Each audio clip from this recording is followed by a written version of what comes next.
Drop what you're doing and stop Spider-Man. Spider-Man Across the Spiderverse has swung into theaters, bringing us heart, spectacle, and the biggest cliffhanger since Avengers Infinity War. Let's get into it. Let me guess. He died? So if you've seen the trailers, we could expect that Miles was gonna cross paths with obscure villain The Spot. That's not funny. And an extremely angry Oscar Isaac as the Spider-Man of 2099, Miguel O'Hara. I'm Spider-Man. I need you to come with me. Who the heck are you? I just told you that, listen. What we didn't expect is that not only did The Spot effectively create Miles, Miles created him. This should be simple enough. When Dr. Jonathan Owen booted up the Super Collider, he brought a spider in from another universe. That was the spider that would eventually bite Miles, granting him his amazing abilities. Hey.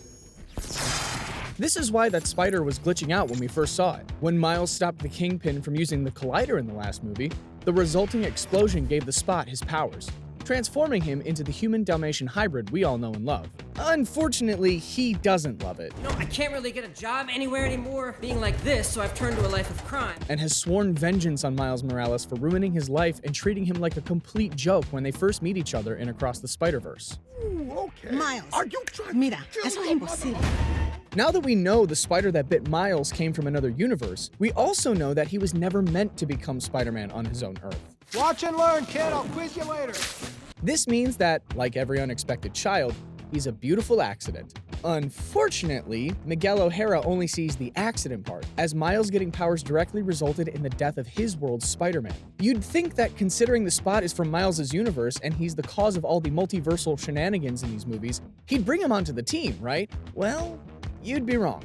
See, there's a series of constants across every universe referred to as canon events. These are events for each Spider-Person that absolutely have to happen. Every Spider-Person has to have their Uncle Ben moment, losing someone they love kickstarting their hero's journey. Additionally, if they have a love interest with a police captain for a father, they've gotta die too. They even use the death of Captain Stacy in the original comics to hammer this point home. Wait, don't we know someone with a Captain Stacy for a dad? We'll get back to that in a bit. Naturally, Miles isn't a big fan of letting anyone die. He goes out of his way to save everyone he can, even if doing so would prevent a canon event from occurring. Miguel isn't a big fan of this, resulting in the epic chase scene from the trailers that launched 1,000 Easter egg articles. Thankfully, Miles manages to make his way back home, finally admitting to his mom that he's Spider-Man and that the Spot is coming for their Earth and everyone in it. Now, I think we all expected something along the lines of the ending of Spider-Man Homecoming here, maybe with a hug right after. But Rio Morales doesn't seem to know who Spider-Man even is. And to top it all off, we learn that Uncle Aaron is still alive? It's at this point you realize that the color palette of Miles' room is a bit darker and danker from what we're used to, and that's not just for dramatic effect. In trying to go back to his own universe, which is numbered 1610, he was sent to Universe 42, the exact same universe as the spider that bit him.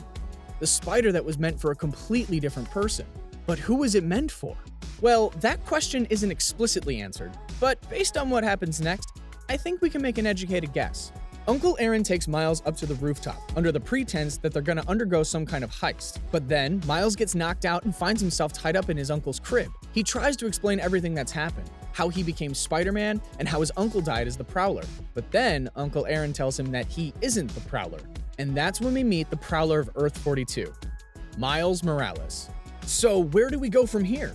Miles is stranded on another Earth while the Spot is about to annihilate his home and everyone he loves. Miguel O'Hara has kicked Gwen off his team, leaving her stuck back in her own dimension.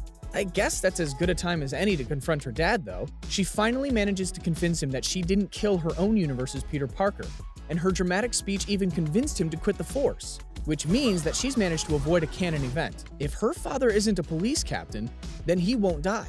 George Stacy deciding to stop being a cop is pretty fitting, as this movie has shown that you can't really trust the establishment. The solution to our problems is a bit more punk.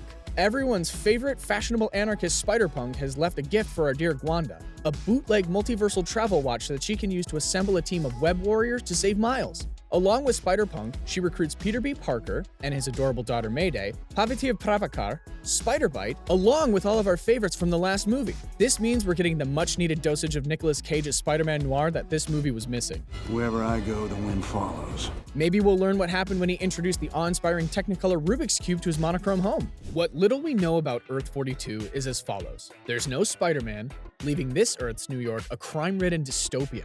We know that crime is run by the Sinister Six cartel, meaning we could see a brand new Sinister Six on this Earth. It would make sense, seeing as we're gonna have a whole new Spider team saving Miles at some point. Everyone needs a dance partner. We can also see that J. Jonah Jameson is constant throughout the multiverse, as he's reporting on their criminal activities. It would be such a fun twist if he was the one running the cartel. Everyone's always wanted to see Spidey punch JJ at least once, and it would be totally justified here. Jefferson Davis is dead, meaning we're definitely going to see a new, more depressing side to this version of Miles' home life. This Earth's version of Rio Morales already hinted at that when she specified that she has to take care of her and Miles. Paying rent as a single mom in Brooklyn cannot be cheap, and we could see that Uncle Aaron was aware of that and was probably helping pay the bills with his criminal earnings. This does bring into question if this version of Rio knows if her son is the Prowler or not. My money is on no, as a big part of the next movie will be delving into the parallels between both versions of Miles. Speaking of which, Miles Morales of Earth 42 is the Prowler. We're definitely going to get a cracked mirror version of this Miles' origin in Beyond the Spider-Verse. I expect the next movie to open with Prowler Miles telling the audience, "Let's do this one last time," followed by his entire life story and where it all falls apart with the death of his father. We'll probably see where he was supposed to get bitten by the spider before it got sucked into another dimension, dooming his universe as a whole. I've got a feeling this Miles didn't even win the lottery to get into Brooklyn Vision's academy. Luck just doesn't seem to be on his side in this timeline. So, in Marvel movie tradition, we learn that our title character will return. We taught him that, right? I didn't teach him that. Miles Morales will return in Beyond the Spider-Verse. The plot for that one seems pretty straightforward. Miles and Miles How many more Spider people are there? Save it for Comic-Con. fight and eventually get along, meet up with Gwen's team, hopefully get Miguel to lighten up, and stop the Spot from destroying Miles' Earth. Although, one of the final scenes of Across the Spider-Verse showed the Spot arriving on Miles' world, so they're gonna have to move fast. We're definitely gonna see Miguel unleash his army of web warriors on Miles' home dimension to try and prevent its destruction. A big question is if Miles' dad is gonna survive or not. On one hand, it's pretty much every police captain's destiny to die in the line of duty if they know Spider-Man. On the other hand, Miles does not care about destiny one bit. We saw him spit in the eye of canon events when he saved the police captain of Pavitia Prabhakar's world, and Gwen makes a point that Miles proved to her that anything is possible. We also have to consider the title of the next movie, Beyond the Spider-Verse. Into the Spider-Verse represented Miles and the audience getting thrust into the idea of the multiverse as a whole. Across the Spider-Verse showed Miles hopping across multiple universes and seeing over 100 different Spider people. But how do you go beyond the multiverse? This movie expanded on the ideas set in the first movie so much already. We've gotten Spider-Man from the cartoons, Spider-Man from the video games, and we even had Donald Glover show up as the Prowler. It feels like we've seen every possible version of these characters across every medium of artistic expression. Where do we go from here?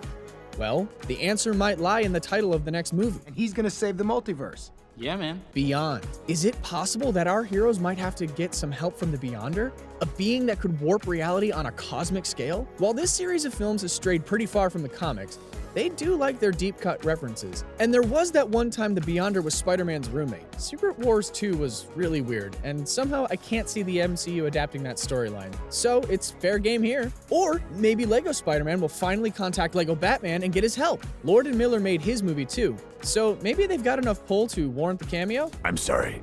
I literally have no idea what you're talking about. Only time, and a dump truck full of money, will tell. And now the 9-month wait for Beyond the Spider-Verse begins. Where do you think the story will go from here? Do you think Miles will be able to save his dad? What was your favorite Spider-Person that popped up? Let us know in the comments below.